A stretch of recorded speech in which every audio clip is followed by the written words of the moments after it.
Well, hello everybody. I am absolutely thrilled to be presenting this webinar on decision making and expert judgment. You're hearing the voice of Liz Taylor. I'm a chartered fellow of the Institute of Risk Management. And this webinar is introducing the subject of decision making and referencing a course that the Institute of Risk Management in London are holding on the 4th of April. One of the things that you might be wondering is the level of presentation that's going to be included here in this webinar, and indeed on the course on the 4th of April. In 30-40 minutes, I can really only introduce some of the methods and methodologies which I'll go through with you this morning or afternoon if you're elsewhere, because I think half of the audience are outside of the UK, and indeed you're from places as far flung as Australia and the USA, even Zimbabwe. So a very big welcome to everybody. So in 40 minutes, in this morning, this afternoon, and this evening, I'm going to introduce some of the methodologies, talking about ways of making decisions and breaking down complexity. I think that's kind of the key of it, is trying to understand all the kind of different influences that might come to bear over the decision. Now, because the course and this webinar are pretty superficial, because you can only talk about methodologies. In the course itself, we'll go through a case study and we'll use some of the methodologies in that case study to see if they help us, hinder us, or even shine an amazing light on how we can make decisions. We can also present this course in-house, and we can make it much more advanced, and we can concentrate on specific issues for your organization, so we can tailor it to your organization. You'll see from this slide that I've had a number of years, 3 decades I admit to, of working in enterprise risk management, but enterprise risk management is one form of decision making. One of the things that I've found as being a board director and operating at board level in organizations is that decision making goes much wider than the sphere of just risk management. It goes into a whole welter of areas that we'll talk about this morning. You'll see that I've been involved in lots of different industries. I've been, some of you who are listening, either here live or on the video, I will have worked with in the electricity industry, the nuclear industry, the insurance industry, banking, food industry, manufacturing, healthcare, and all sorts of public services. So pretty wide experiences of working with organizations, helping them to make decisions, particularly in the risk area. So lots of qualifications, and I've written a book which was called Practical Enterprise Risk Management, and I've held lots of different roles. So that's enough about me. What I want to get into is what we're going to be trying to do. So we're looking at the way in which we can use decision-making tools to break down and understand all those things that make decisions complex. And the one decision that keeps going through my head that I'm not going to mention, I really won't mention it, is the B word that's going on in the UK.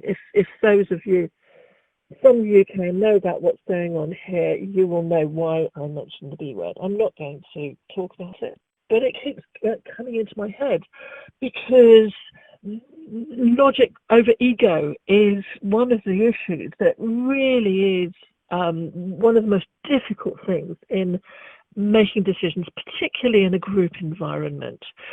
when we're talking about heuristics, that means kind of rule of thumb, or mental shortcuts and groupthink. So we also need to be able to understand how to deal with information and data, and whether we need to challenge it, whether the data is actually informing us or not. Okay, so then we also need to understand when to consult experts and to be able to deploy tools to help us, making sure that we make the best out of the decision as it's presented to us. We'll also talk about speed of decision making, so quick decisions versus slow decisions. So in terms of the kind of training that I do, and a lot of my colleagues from the Institute of Risk Management, we concentrate on a course style which enables learning. So it's not training per se, it's a style which enables learning. And those two are slightly different, because learning takes place on many different levels for each individual. Some people love just to hear things, like you're hearing this webinar. Some people respond better when they see things, and they've got visuals and videos and lots of pictures. And some people prefer to learn when they're doing things, when they're involved in it and they get their hands involved in it, and they're working with particular issues.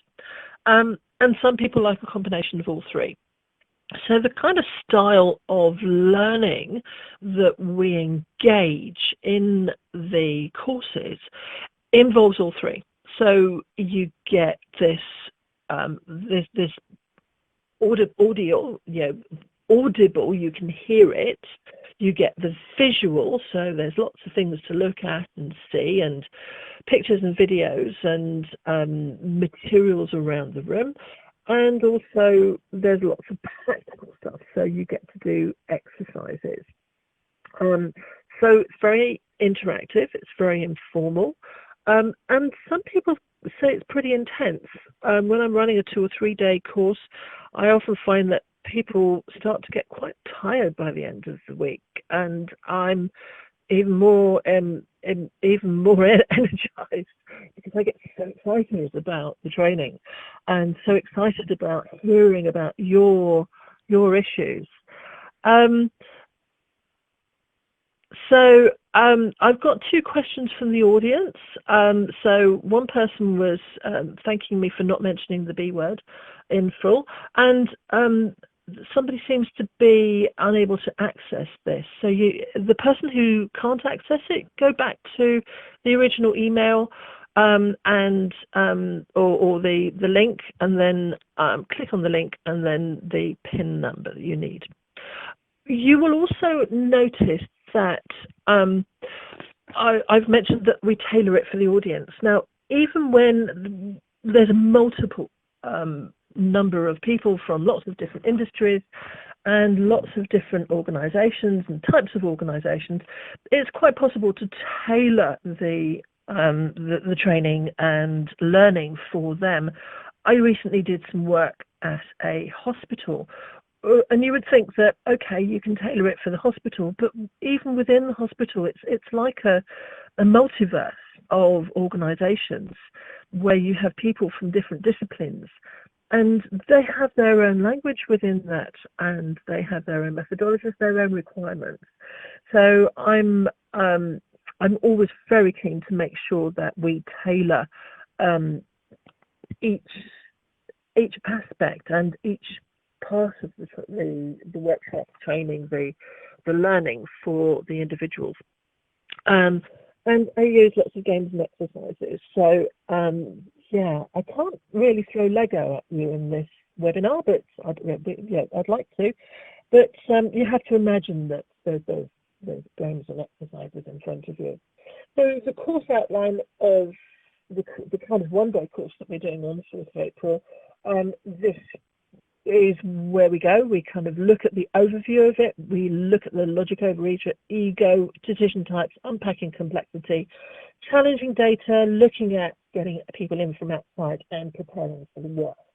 So rather than spend more time on that, I'm going to talk about the kind of depth of involvement that we have.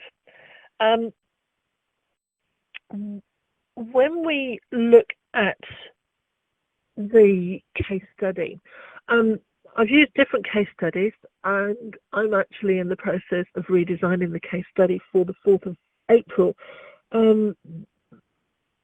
because it's always got to be something that's unifying, and a lot depends on the individuals that come along to the course. So the case study really needs to get people working together, because we concentrate on the most difficult aspect of decisions, which is making decisions as part of a group. As individuals, it's much easier to make a decision because you have your own experiences, you have your own methodologies, you've got your own background or experience, and your own pre-cognition. But as a group, it's much more complicated. And a group that don't know each other, well, that's even more complicated. So the case study really is something that unifies everybody and enables them to use the tools that we introduce as part of decision making to make those decisions. We spend some time looking at the barriers to making good decisions and talking about the fact that sometimes you have to accept that there are going to be winners and losers. It's almost impossible to find that win-win situation. And I think in years to come, I think that expression win-win will kind of just disappear, because there are so few opportunities to make win-win decisions. We'll look at the link between expert judgment and decision making, because we'll spend more time or less time on expert judgment depending on the audience. Now, those of you who don't know what expert judgment is will kind of wonder why we're talking about it. But it's something that is actually central to the financial services industry, where data is not available or data is under question. And there is a methodology called expert judgment. And it's actually worth understanding that methodology, because you can use a form of expert judgment, quote unquote, to work your way through certain aspects of decisions, even if you're not in the financial services industry. So it's quite a useful tool to be able to understand. We look at challenges and we look at good decision making and risk management. This is run by the Institute of Risk Management. Some people have said, look, it's a decision making course, not a risk management course, and we do concentrate on that aspect, on decision making as opposed to risk management. But we use some risk management techniques to enable us to make decisions and to understand the methodologies so that those can be those decisions can be made going forward. So I said that it's very interactive. Now, we do have a kickoff here with 3 exercises. So we look at different exercises to look at the exercising of judgment, words and perceptions. We look at rational, heuristic and social biases and cognitive biases. So 3 separate exercises to look at those different aspects. Now, those exercises are kind of interactive. We sometimes do them as teams, as pairs, or as individuals. Now, if you are not planning on coming on the course, but you want to know more about these, there's a huge amount on the internet that you can download to look at on all of those aspects. Remember what I said about heuristics? That's about the rule of thumb or the mental shortcut. Okay, let's just take an example. of a decision that you made this morning, or this afternoon, or this evening. Okay, so you made a decision as to what you were going to have for lunch. Okay, so, or maybe you didn't, or maybe your wife packed your lunch for you, or maybe you have a partner who packed your lunch for you, or maybe there was a business lunch that you went to. But just imagine that you had to make a decision as to what to have for lunch. So you would have done a number of things in making that decision as to what you were going to have for lunch. You would have used mental shortcuts. So it's Wednesday, I normally have a cheese sandwich, perhaps. So that's a kind of mental shortcut based on past experience. You might have some particular aspects that are concerning you because you can't get away for lunch. You've got to have lunch at your desk, so you don't want your friends to see that you're eating a piece of chicken when you're a vegetarian. So we can go into different complexities. So it's that you actually make decisions each moment of each day, and you make, on the whole, I suspect 90% pretty good decisions. Like I said before, that's fantastic as an individual, but when it comes to making decisions as a group, it becomes much more complex. So we then have to understand biases, and these social biases and the cognitive biases that enter into the making of decisions that you're making as a team, as a group. We look at distractions and images, thinking and feeling, and time-driven decisions. So somebody said that the sound issues are cutting in and out and the volume's going up and down. So I'll move my voice closer to the microphone. So time-driven decisions will enable us to understand how many of the tools that we can use, and if we have to make very fast decisions, there's almost an inverse proportion that is imagined, that if you have to make fast decisions, they're less likely to be accurate. That's not necessarily so. Great deal it depends on the people who are involved, the kind of experience that you have in the room, the kind of trust that you have with each other. You can get to a point where fast decisions can be made, and they can be made accurately if you have an experienced team that are working together.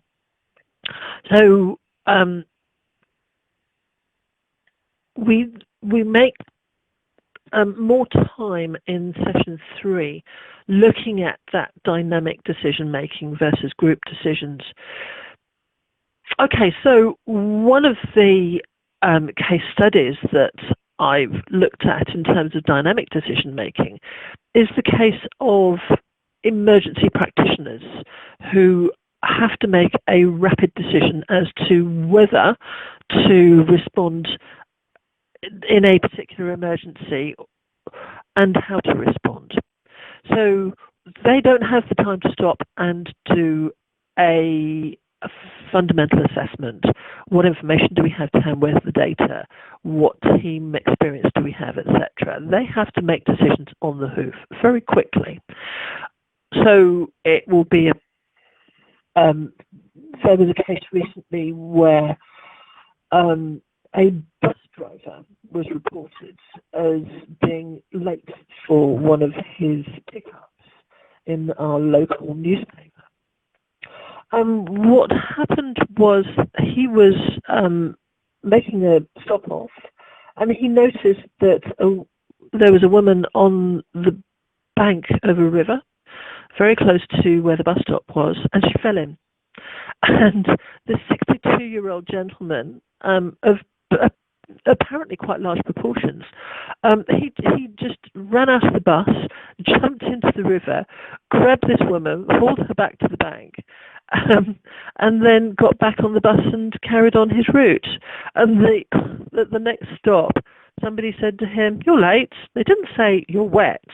But he made a dynamic decision there. He saved a lady's life, and that it was good news, and he's being hailed as a hero. It could have gone other ways, but I was just interested to know why he didn't put the lady on his bus and take her somewhere safe. But no, that wasn't in the decision making. So we spent some time on group decisions. As I say, it's that complexity that we need to understand when we're making those group decisions, because the biases, the heuristics, the cognitives, the ego versus logic becomes much more complex. And we talk about the risk decisions. So one of the things when we're looking at complexity is stakeholders. And it's amazing how often stakeholders who are not in the room, they're not very visible, they're not necessarily very frequently known about or recognized. Stakeholders should influence the decision making, but sometimes they don't. And we do a number of things looking at stakeholders and how we can predict their responses, predict their requirements in terms of the way in which we should make those decisions. I said before that we use a number of risk management techniques to help us to make decisions, and I think they're quite useful. These bow tie analysis, Ishikawa, triangle of risk, workshops, calibration, they are risk management techniques, but they also help to make decisions. And it's not a risk management webinar or workshop. It is about decision making, but those are quite critical tools. I love the bow tie analysis because it really helps us to understand the difference between cause and effect.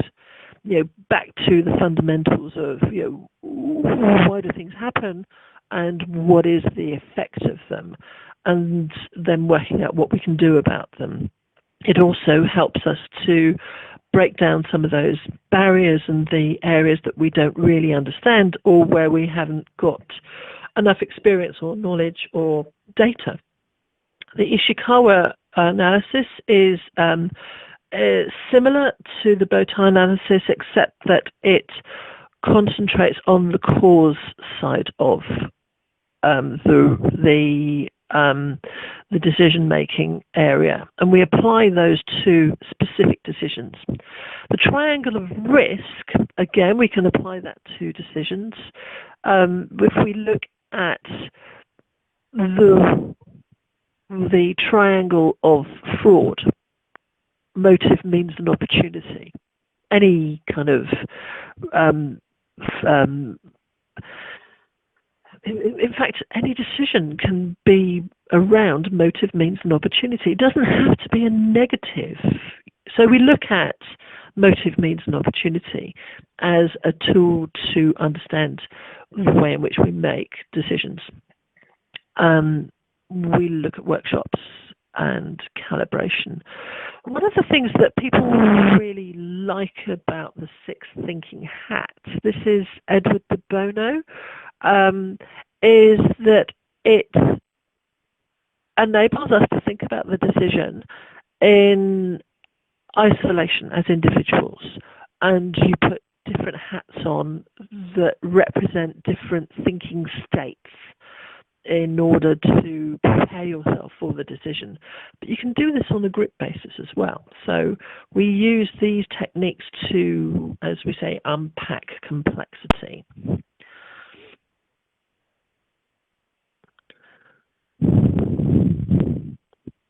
Now, Ishikawa Fishbone, yeah, good question. They are the same.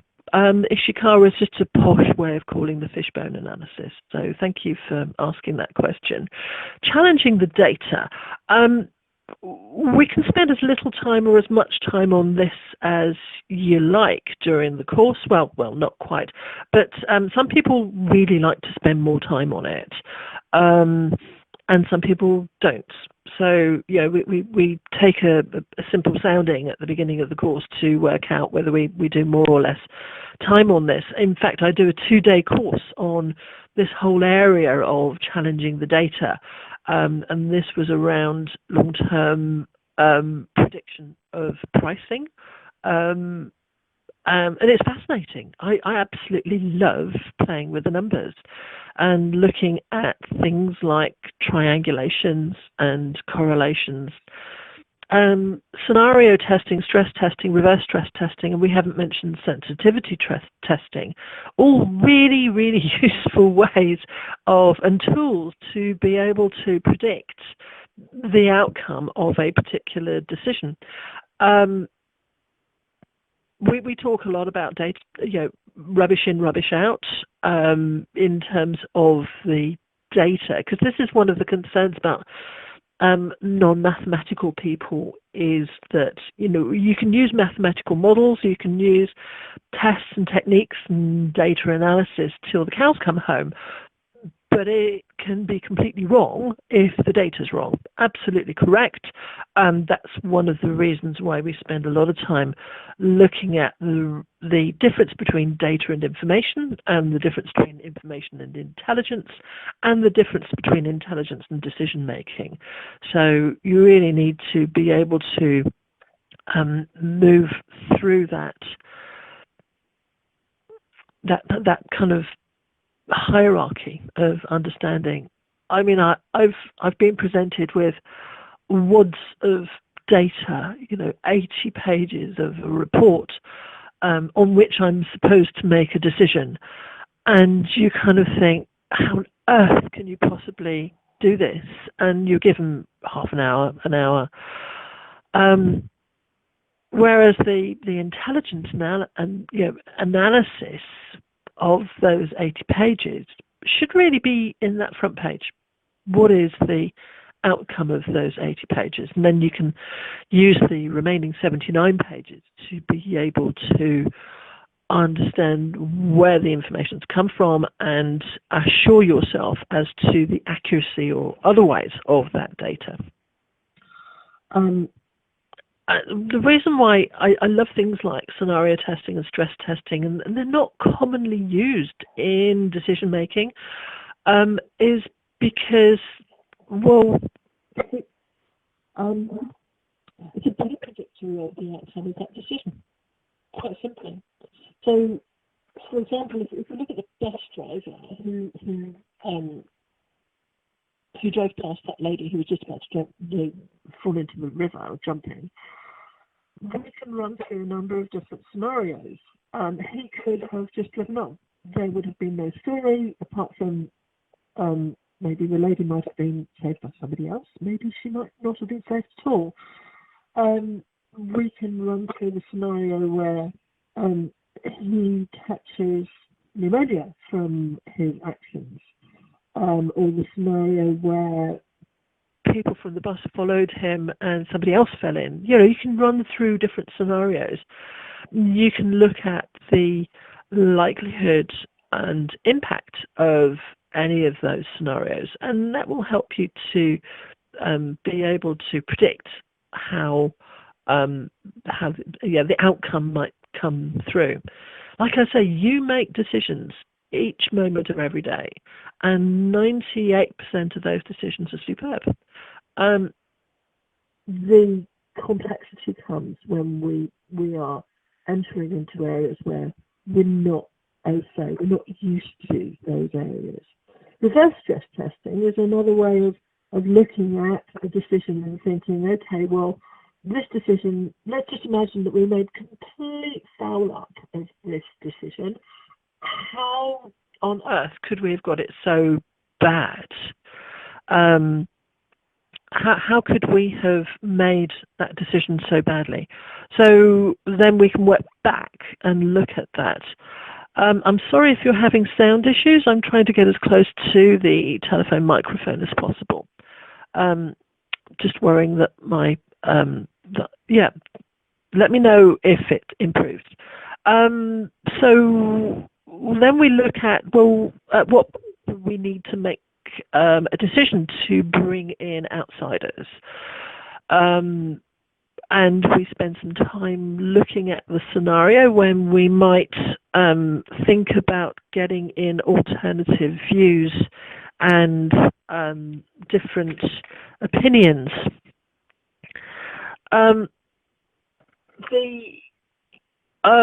One of the difficulties with bringing in outsiders, well, there's difficulties and there's pros and cons, of course. You know, if you're dealing with a legal issue, then you need some lawyers. And if you're dealing with a financial issue, you need some financial experts. But you may have enough expertise in the room. It may be that you can't make a decision between you as a group, and you need someone independent who can arbitrate between you. So there are questions that decision makers need to ask themselves in order to prepare them for making that decision. And do we bring in outsiders? So just kind of throwing in some additional thoughts.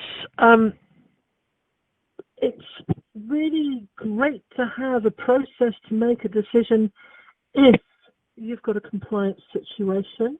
But sometimes process can hold the decision-making process up and can make it just too bureaucratic. There have to be times when you don't do process-based decision-making, and there are times when you do. When we're making decisions as an individual or as a group, there are rarely times when there is no bias. And sometimes the decision is totally subjective. And I find this particularly working, I hate to say it, I'm sorry, with senior management. We sometimes people in middle management seem to endow senior management with godlike abilities to be able to understand and know and assimilate huge amounts of data. But actually, no, they're just regular human beings like you and me, and they are rarely without bias. And if they are completely overwhelmed with information and data, they will make a subjective decision based on their own hunch. So a lot depends in terms of the time that we have available to make the decision. So we spend a fair amount of time looking at, has this got to be made instantly? Do I need to make a decision now, this moment, or do I or do I try to make this decision and get more time to make this decision? I'm sorry that you're having difficulties with these sounds. I hope that you have managed to get enough of what I'm talking about. So dynamic decision making is a crucial skill, and we talk about a clutter-free brain, and the reasons why it's quite useful to kind of do a little bit of mental relaxation, a little bit of awareness, just to reduce the amount of clutter going on in your brain to make a sound decision. And sometimes a simple decision, a simple problem, an explicit process-driven decision-making process is overkill. We can just get on and make the decision. Assessments are sometimes combined, even when the decision is isolated. And the same with tools, and you can use combined tools, even when the decision is isolated. Process-based decisions may not work because decisions are not always isolated and cascaded. So this relates to that process-based decision making. And sometimes the process inhibits the making of a decent decision-making process. So I like the 80-20 rule. So if 80% of the decisions are successful, that's good enough. It means it's okay to fail 20% of the time. And we should concentrate on the decisions that are successful and just accept the decisions that are not successful. And I think sometimes we just get a bit hung up about trying to be perfect. And there is no such thing as perfection. And sometimes it's okay not to make a decision. Things might just sort themselves out. So I'm just going to kind of leave you with those as final thoughts. It's that they kind of introduce, as I say, the course that we are running on the 4th of April. What we do at the end of the course is we do a lot of refreshing on the tools that we've learned, and we discuss whether we met your requirements. And we also make some action plans based on particular decisions that you want to enter into and tackle when you get back to the office. And we encourage you to buddy up with somebody from the course. So I'm going to thank you very much indeed for listening. I'm sorry about the sound issues, and I hope that you have enjoyed this webinar. I've enjoyed talking to you, and please, we've got another 5 minutes or so fire me some questions. So I'm hoping that you got some things that you might want to ask me. Can you see the question box to fill in?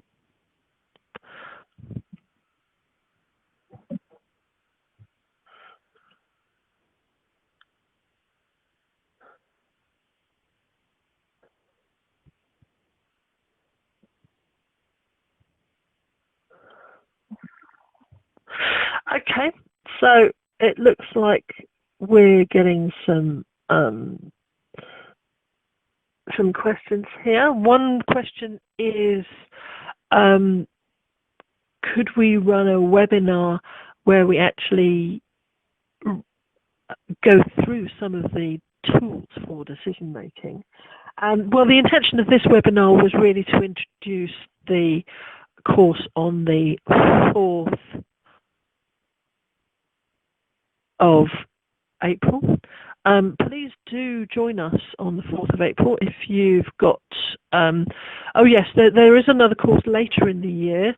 I think Mark has asked that question. It's in October. Have a look at the IRM website. Apparently every time I click on the presenter screen, that's when the sound goes funny. So yes, there is a course later in the year in October. Are there any other questions? If not, I will terminate the screen, and thank you very much indeed for attending. It's just been fantastic meeting you all from all over the world. So goodbye.